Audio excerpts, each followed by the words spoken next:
White Sox fans, Brett Ballantini here, getting to host another Sox Pop on the Farm podcast. Hey, this is a different one. It's a curveball because, sorry, Winston-Salem Dash. It's not that we don't like you. We didn't do a preview podcast. Hey, our bad. We didn't forget about you. It's just 4 teams to keep track of. But hey, all right, it's how it happened. We're coming right back, though, at about the right time, the appropriate time, a month into the season, to talk Winston-Salem Dash's April start of season, I don't know, maybe season prospects or whatnot. And with me to do that is, let's face it, he's been a minors guy with us for some time. He's taken on a bigger, shouldering more minors load than even usual. It's Joe Resis. You know him from, regular podcasts, writing, game coverage, minors coverage for sure. But Joe, welcome. And hey, how about a little bit of background for maybe those folks out there who are just minors hounds that somehow never read bylines, or super Winston-Salem Dash super fans. They could be out there. So who are you? What's up? Who am I? Good question. So I am a White Sox fan, of course. I'll start with the basics. I have enjoyed writing about the minor league teams since 2019 when I became a member of this site. But especially now, I'm happier to be having a much larger share of my writing going towards the minor leagues with how things are going up in the show at the moment. And yes, it is a pleasure to be here. All right. Winston-Salem Dash, like the rest of the minor leagues, every team is acquitting himself sort of well, at least by White Sox organizational standards. So that's good to see. We're going to start on the pitching side. We'll break down some players to talk about from April by pitching and hitting. In the middle, I don't know. We'll throw a break in there.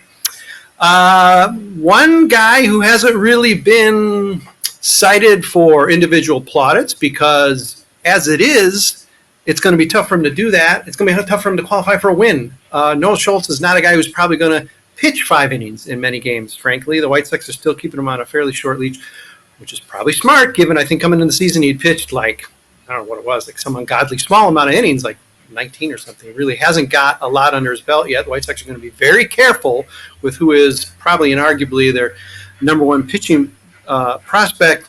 Noah's season to date, is it about what you expect, Joe, or is there something else you'd be looking for as the season goes on? It's pretty similar, I think. He's racked up a ton of strikeouts. He's throwing hard, and despite those strict innings limits you mentioned, he's still leading the team in strikeouts with 27 already in 16 innings. That's really good. Yeah. And I would have expected him to be, a high strikeout sort of guy, but he's exceeded even my expectations in that way, and hasn't issued a ton of walks either. So, a lot of times with a young, hard throwing prospect like Schultz, you'd expect him to have a lot of walks issued, but he really hasn't. Mm-hmm. He's only had 5 so far, and that's been great. He's the ERA so far of 4.50 as of the time when we're recording this. That's not spectacular, of course, but all of the advanced peripherals seem to be indicating that he should probably deserve a lower ERA than that so far. I mean, a lot of strikeouts, not a lot of walks, only 1 homer allowed. That's very good stuff. Batters are hitting 179 against him. That's really good stuff. I feel like the outlook on him is quite good at this point. Yeah. And I think something that at least closer observers, on the field observers, feedback we're getting is that when he's running into trouble, sometimes of his own making, he's had maybe a couple innings where he's maybe lost his command. But it hasn't spiraled. And for a young arm, no matter how heralded, you might expect that maybe maturity or confidence or composure to maybe show cracks. It's one thing again, very small sample size, even given now, going into a second full year. But I mean, that's impressive that you're not having any sort of meltdown situation with Noah. Absolutely. It's easy, especially in this early on in the season, to have a disastrous inning and really hurt your team's chances of winning the game and blow up your ERA. He hasn't had that instance at all so far, which has been good to see. And it's good to good to not take that for granted. Yes. When your release point practically caresses the batter's cheek, it's probably easier to be confident. So keep going with it, Noah. You do have an advantage by being a basketball center. All right, we have a couple. We're going to go to a couple guys who've actually been cited in. Okay, come on, read all this stuff. Joe's weekly updates, because he's not just doing monthly stuff. He's not just doing Wednesday night write-ups. He's doing our weekly sort of MVPs run around the organization. One guy, the first guy at least, is Juan Carela, a guy who came over and traded from the Whites to the White Sox last year. Really been under the radar from the start. And I mean, I am not nearly as bright as you, Joe, so you can correct me. But when I take a glance at him, I think this guy really seems to be someone under the radar. Everything I see he's doing seems to indicate a guy who maybe has more promise than he's getting credit for. He started out nicely. So is this a guy who, among a number of really impressive arms this first month this season, a guy who may sneak up on us? Absolutely. I mean, he definitely has a chance. I mean, I think there's a lot of potential there with Carela. He is definitely one of the more under the radar sort of players that they have. He's still only 22. I think with him, the main thing is he probably the biggest thing he could do is just have confidence in getting his breaking balls in the zone. If he can do that consistently, I think he has the potential to really fly through high A lineups. Sometimes the command is a little bit of an issue with him, but when he's able to really get his control under control, that's the biggest. I think the biggest barrier for him, standing between him and long-term success. And I think he definitely has. There's a lot of potential upside there, and I think don't know how probable it is that he reaches the 90th percentile outcome, right? He's definitely a potential buy low candidate. Yeah, and another guy who you're not even sure what to do with. By contrast, someone who seems like he's been around the system for a long time, and probably because he has, certainly longer than Carela, is Manuel Veloz, a guy who doesn't even have that distinct role of like a closer, super late inning guy, and certainly not starter. He's really just sort of there. He won Player of the Week, I think, this last week. He's a guy whose numbers are impressive enough, and just when you're Carela and say you can end up getting that breaking stuff across, well, then maybe you are shifted to the bullpen and you still do have a role that could even reach the major leagues.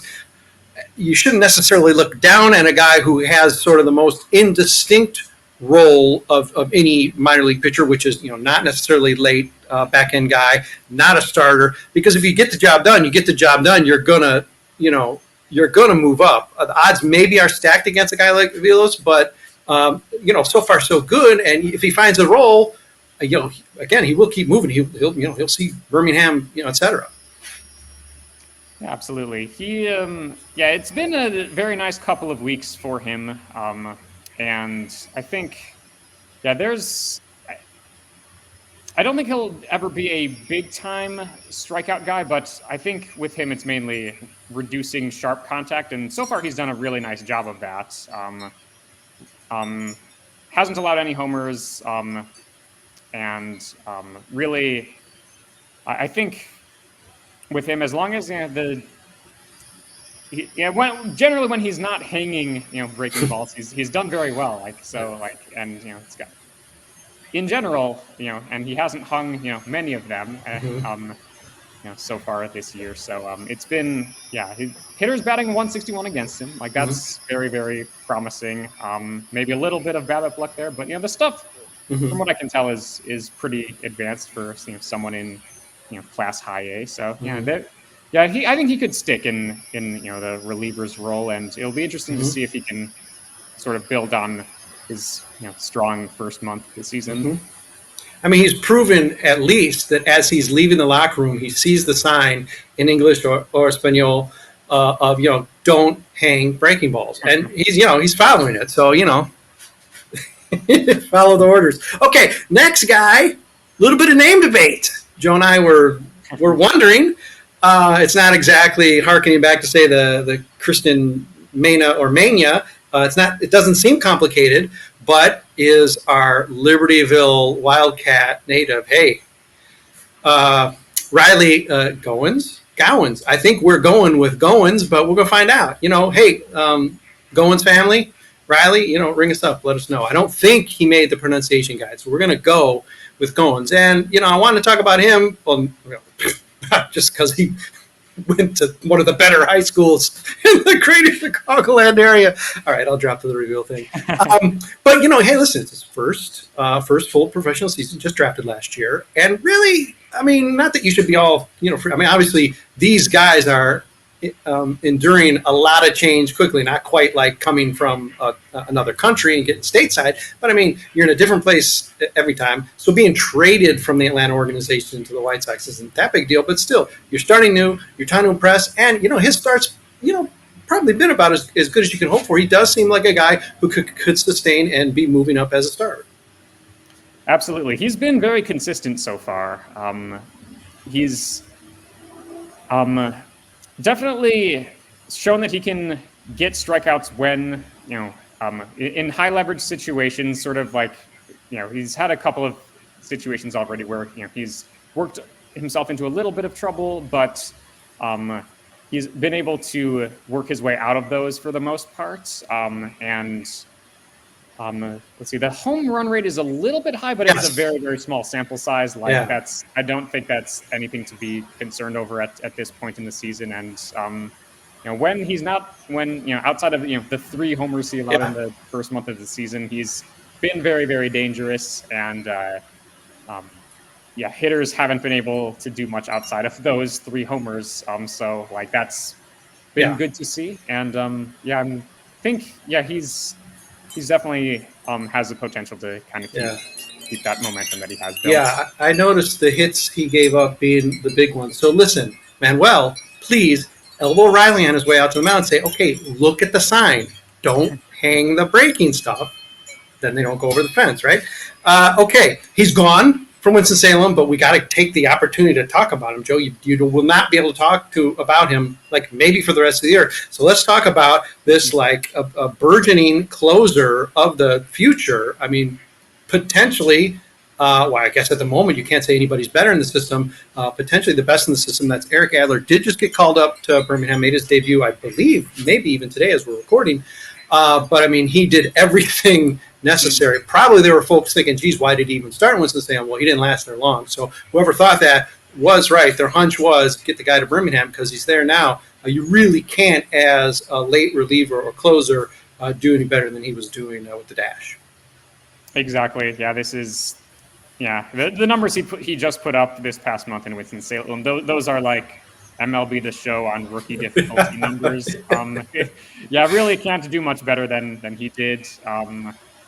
I definitely, I was, maybe a little bit surprised with him starting in Winston-Salem, although I thought it was an okay decision. I don't think it was, I don't think that was a big mistake or anything. I was just maybe slightly surprised, but I think, if there was any doubts before, then there's definitely no doubt anymore. Very good to see him have, such a dominant streak of games that he had there, and can't wait to see him in Birmingham. Yeah, it's funny, okay, so maybe we didn't have strong feelings about his initial sign, but then once a guy starts getting hot and he gets that sort of maybe belated call-up, now all of a sudden you're seeing from people oh my gosh, this guy could be a South Side arm. It's suddenly once you get on that train of promotion, especially this early, because it's pretty unorthodox for this movement maybe this early. There's no draft to trigger anything.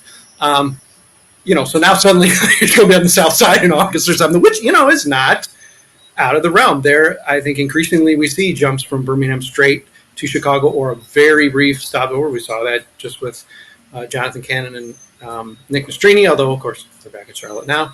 Who knows? You particularly late guys, maybe more than any position on the field, they sort of catch that wave and they don't necessarily wipe out at all. That wave can take them and quickly to the majors. So, yeah, who's to say? I mean, the White Sox will have a need. So, Eric, just keep pitching well. And I think you might be there sooner than later. Me too. But the good news is, Joe, you don't have to talk about them. Okay. Strange wild card as well, because I think José Ramírez even got like a weird, just thrown to the wolves spot start in Charlotte maybe this year. I could be wrong.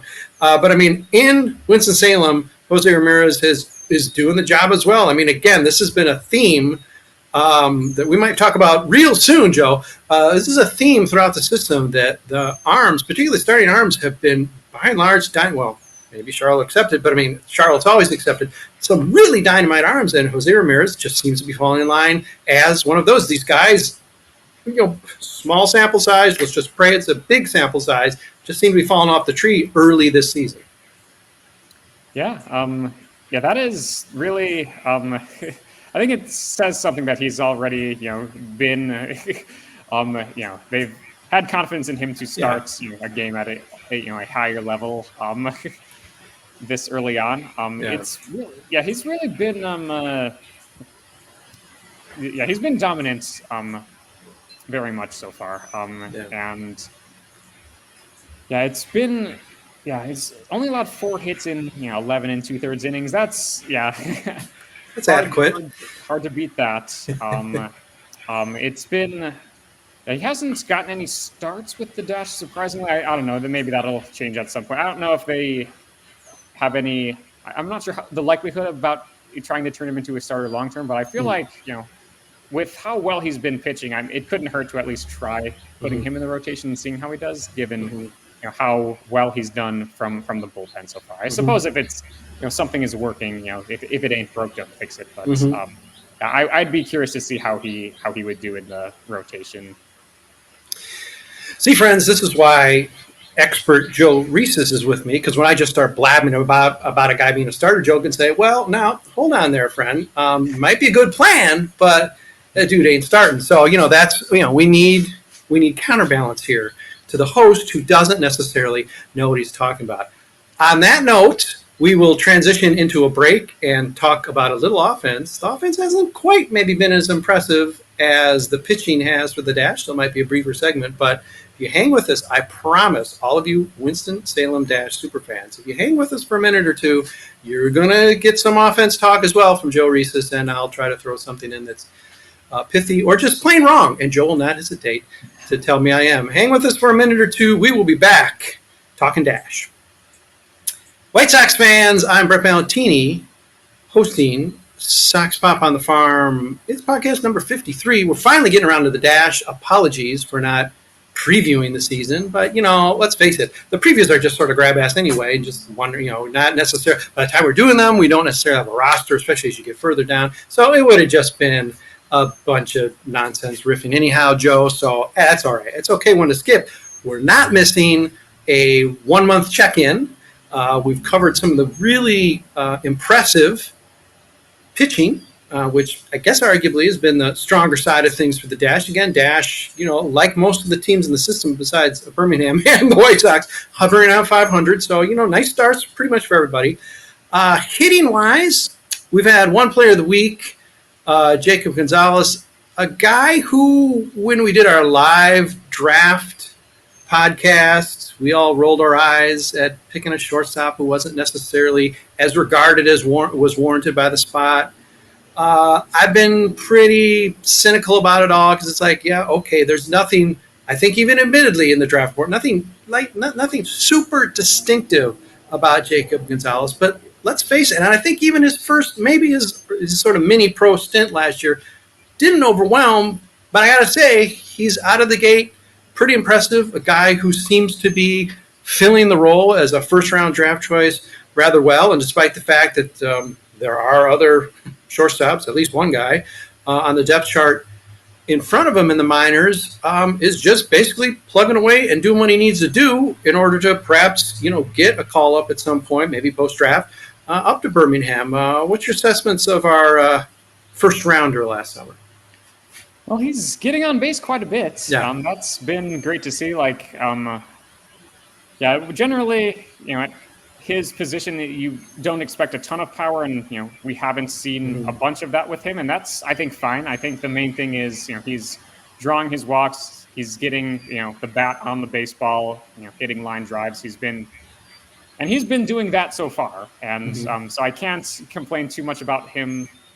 At this point, like on the surface level, like the 714 OPS in Winston-Salem, like that's nothing remarkable, but I mean, given that he's gotten a 357 on base percentage, like for a shortstop, like that's good. I mean, he's walking a lot, he's not striking out much, which is quite counter to many White Sox players, and I think the ability to draw walks, hit singles and get on base, like that's a skill set that they largely have lacked for quite some time, and so he's been filling those needs at least. So like that's been good to see.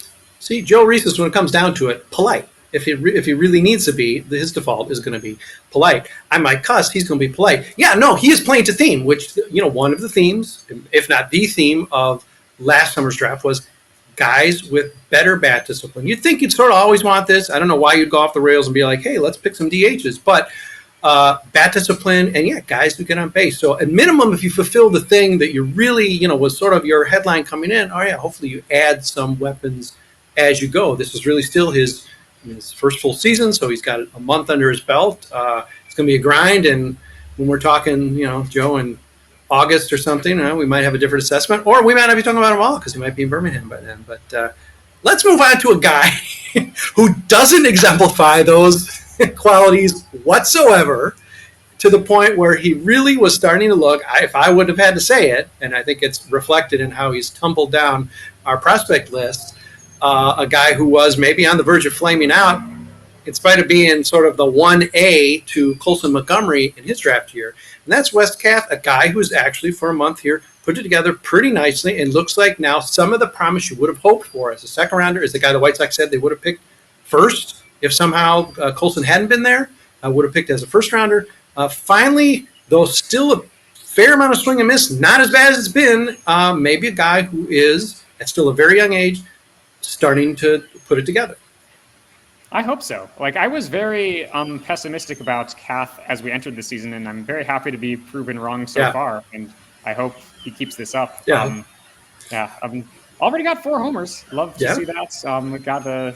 He's slugging 484. That's very good. I think, the main thing I think to watch for him would be making sure to lay off pitches, out of the zone. I think just he becomes, as does every hitter, but especially Kath, he becomes very dangerous when he's able to, swing at good pitches, lay off the bad ones. And I think that was one of the major downsides for him entering the season. But so far so good on that front. Like maybe he's struck out 23 times, which is maybe a little bit high, but that's he's done enough other good stuff to where it's easy to forget about that. Like he's hit it hard when he's hit it, so like that's been good. And I'm still leaning toward ever so slightly toward the pessimistic side on Wes Kath, but there's no denying he took a step forward in April, and I hope he is able to keep it going. Yeah, and it's important to see things in relative terms, I suppose. Carela is a guy who struck out like a madman in his debut in the system. His rate still isn't great. I mean, admittedly, at the major league level, but you're seeing a cut in half. I guess if it's 80%, that's not good. But I mean, cut in half is the progress you want to see. So yeah, Kath's strikeout numbers are still daunting, but the fact that you're making progress, and pretty significant progress, it sort of doesn't matter where you came from. Although when you come from a place that ugly, you lose the confidence of Joe Resis and even Brett Valentini in your future prospects. So Wes, keep proving us wrong. And when that contact's made, of course, as frequently as possible, when it's made, if it's going over the fence, you punch your ticket to at least the next level if you're putting enough balls over the fence. And 4 in a sneeze of a season, that's what we need to see. So keep it up, Wes. We're behind you, even if Joe and I we're still a little tentative, but we're behind you. We want to see everybody succeed. If you think any of us are cackling, aside from, I don't know, maybe like one guy in the White Sox organization, if they are cackling about, failure, we're not. Come on, that's not what this is about. Okay, Joe, I cannot talk to you about the Winston-Salem Dash without finding a reason to wedge a Zavala into the discussion. Now, here's the thing, though. Arguably, Samuel Zavala is someone you could have, beside the surname, you could have arguably, that's a stretch, but you could have, if you squinted hard enough, be most excited in him being part of the return from the Dylan Cease trade than the two AA stars who've just been lighting it up. Now, of course, that seems foolish now, but at the time in the moment, you wouldn't be crazy to say this guy mashes. He makes quality contact at a young age. There's a lot of promise in Samuel Zavala. We haven't seen it in April, so as a Zavala family confidant, I need you to help explain what's going on with that to me. Absolutely. I would like to go on a slight tangent and just say I really supported the Dylan Cease trade. As much as I like Dylan Cease, I was very approving of this trade, and I'm very happy that the White Sox got Samuel Zavala. And even though Cease is awesome, given the situation of the White Sox and how this was on an Cease was on an expiring contract. Yeah. I think that was about as much as they could have reasonably asked for. So yeah. No complaints on that front. As far as the month of April specifically, yes, you're absolutely right. Yeah, a little bit disappointing there. As far as his numbers at the plate, fielding, I think he's lived up to the hype. He's stolen 4 bases out of 5. That's been good. And that's as far as why. Yeah, I think with him it's as simple as maybe getting a little bit too anxious at the plate in some cases. Like I was very excited. Like he hit his first and so far only home run in the year in that first week of the season. I don't know if. He could just be trying to replicate that every time he goes up, but I think that it's plate discipline can be learned. I think that this could be the case of just a 19-year-old who is not yet fully situated with the strike zone at the higher levels and really wanting to put the ball over the fence. I think that I'm still very optimistic about him. Absolutely. I think that he's due for a big time leap in the near future. I think this is just a case where he crushed low A pitching last year, hasn't quite made the jump yet up to the high A level, but given how dominant he was last year in low A, I think it's and given the immense athleticism that he has, I think that there's a surge that is bound to come. Yeah, it's no diss on Jacob Gonzalez to say that the most promising specifically bat on the dash is Samuel Zavala. And so, Joe's waiting, Samuel. Come on, no pressure. But come on. Now, speaking of pressure and maybe not doing the best with it, I mean, it's not my intent to end on a more sour note in our little first month assessment, Joe, but coming off of a 0-for-4 3K game last night, DJ Gladney, long time player in the system, still at high A. Yeah, he tweeted like done. I mean, I'm sure that's just frustration. I don't think DJ Gladney's going to quit, and I don't even pretend to know what that means, except coming off of a performance like that. It could be extreme frustration. There have been other instances this season early where DJ has flashed some of that frustration, which is completely understandable. Never great. You want to see the results because even last year, DJ This is a guy who's always had the power stroke. Last year, put up great homers numbers. Still a lot of swing and miss there, and it's something it seems like maybe he's not going to be able to surmount. But we don't often talk about the guys, again, because we don't revel in it. We don't often talk about the guys who are struggling, particularly if it's not like a shocking turn. But we will hear. This has been a frustrating first month for DJ, a guy who maybe feels as if he's even stalling somewhat in the system, and there's just got to be a lot of pressure under a guy who's still very young. I mean, not that it would be better if you're 26, but you're still a young person who has aspirations, to greatness, and to not to magnify too much, but even just one bad week, can really mess, I'm sure, with your spirit and even potentially your playing time. So. Thoughts on DJ and maybe what he can do to sort of turn this around and get back on track? Absolutely. It's definitely difficult to see, what he's gone through lately. He is definitely someone who was, on my radar entering the season as someone who would probably be, among the team's better hitters. I'm not sure how much,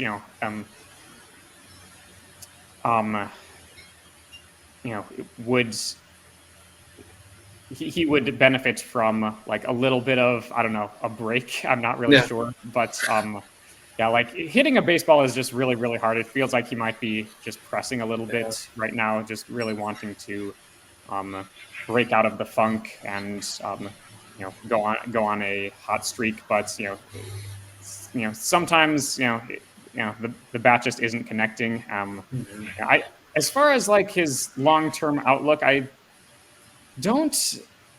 not really, I'd maybe tweak his long-term outlook a little bit from this last month, but ultimately, like, I probably would need to see a little bit more before I'm ready to conclude, like, he just doesn't quite have it. I think it's, important to keep your eyes on the bigger picture and say, this next game could be the one to break me out of this funk right now. And you never really know when that's going to happen, but learning from the failures while trying to build on the successes, like easier said than done. But I think that the road is not over for him. Yeah, I think what's nice is that really everybody's team DJ. I mean, he's a great guy, and so we all are rooting for him. And to be fair, in context, the Dash offense has been pretty abysmal. I mean, even when Wes Kath is like, maybe the standout guy, but still with caveats. I mean, there's work to be done on the hitting side, Winston-Salem. Not saying that's why they're not, 20-10 so far, but they're doing more to contribute to that right-hand column than the pitching. So come on, catch up, hitters, no pressure. But and as we know, it can be once one guy clicks, I mean, that whole lineup can really start turning over more and more. So who knows? Maybe by the time we talk again, Joe, I'll be saying, man, pitchers, would you get together? Because me and Joe are only talking about hitters. We got nobody to talk about on the pitching side. Or maybe they just put it together and we have an hour and a half long podcast because we have to talk about all 30 members of the roster, Joe. I mean, make the time. We're going to be optimistic. Reserve some time in early June, I guess, to talk about a wonderful May from Winston-Salem. Okay, well, this is our, I guess, debut monthly farm podcast on the Dash.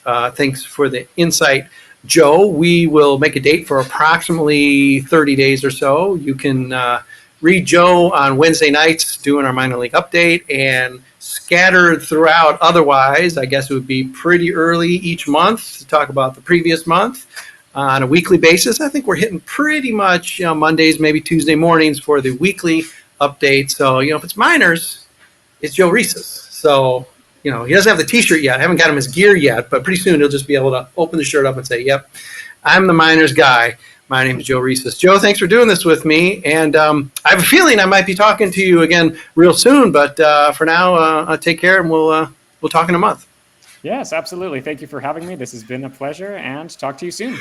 All right. Thanks, everybody, for listening and watching. All you Dash super fans, because I know you're out there. Welcome. Hang with us because we do a lot of minor stuff. Joe isn't even doing all of it. We actually have other people besides Joe doing a lot of minor league work. So enjoy our coverage, I hope, and give us feedback as necessary. And we'll catch all you Dash super fans with a Dash specific podcast in about a month.